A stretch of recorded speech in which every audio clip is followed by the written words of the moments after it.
eBay exposed. If you have watched some of my videos, you may have noticed somewhat of an obsession against eBay. And you would be right. I do blame the fact that there isn't a true P2P, person-to-person market in existence today on eBay. I'm accusing eBay of keeping superior technology away from the public, exploiting their users and using cult-like methods to rob them of their pride, their creativity, their content, and actually their personality, all the while making it look like they are not the owners of their own stuff.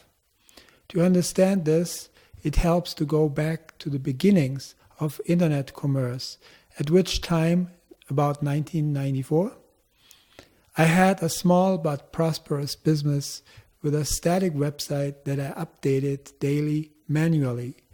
Before somebody says drugs, I'm saying camera equipment. Thank you for the kind thought anyway. Besides my website, another important venue for buying and selling at the time for me was the Usenet. This was effectively a decentralized hybrid between a regular forum, like they are all over today, and a classifieds list like Craigslist. I think it's still around, mostly used for file sharing. Back then, there appeared to exist a tendency to mimic the brick and mortar world. So at first, online stores grouped themselves in shopping malls. In general, there was a tendency to restrict and fence themselves in to ward off the scary, unlimited World Wide Web. Another good one was America Online. Americans needed to live behind that fence for some years before they dared venture out into the open World Wide Web, the supposed world of drugs, crime, and porn.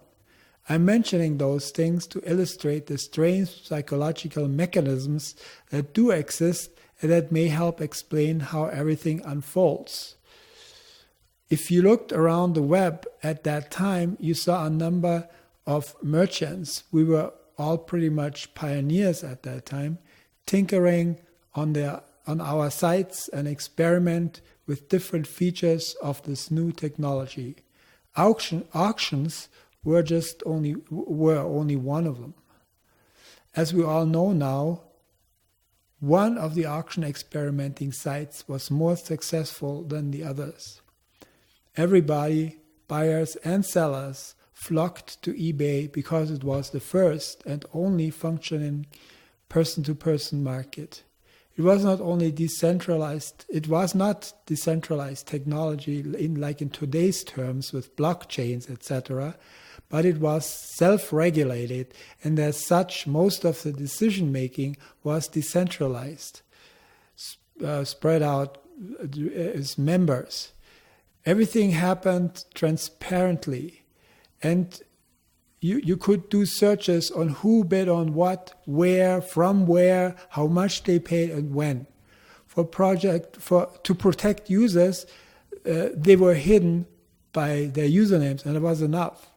Shill bidding was pretty much impossible because everything was visible in the open. So you could uncover any collusion by searching through the history of transactions. Buyers and sellers could mutually leave feedback.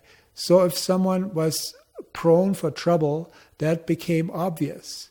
Sure, there were bad apples in between, as there always are, but the community regulated itself and straightened everything out over time.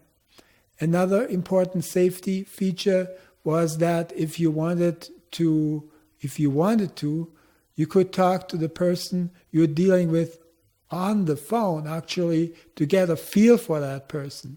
Being able to talk makes a huge difference to your general well-being. You were able to form a customer relationships, make friends, and find business partners. Business was conducted under United States contract law. What was agreed was what counted. So if you agreed on a 3-day inspection period for an item, it couldn't be returned a month later because eBay back then didn't superimpose socialist communist rules. Back then, if you were either buying or selling on eBay, you knew exactly what to expect. It was as safe and predictable as it gets.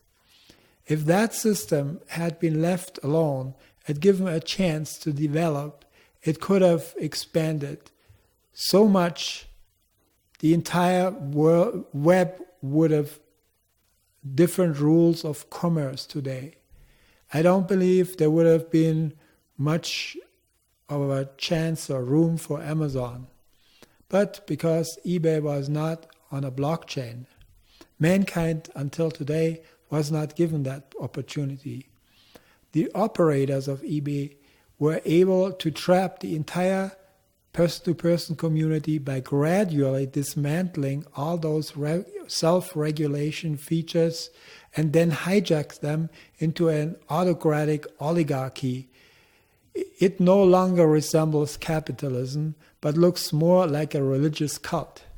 Cynically, eBay still refers to their victims as a community, even though there is no free communication between those victims. All messages get scanned for contact info like phone numbers or email addresses, links, etc., and then censored if any is found. The violators then are threatened and their correspondence gets blocked. Sellers might get suspended and lose their entire livelihood.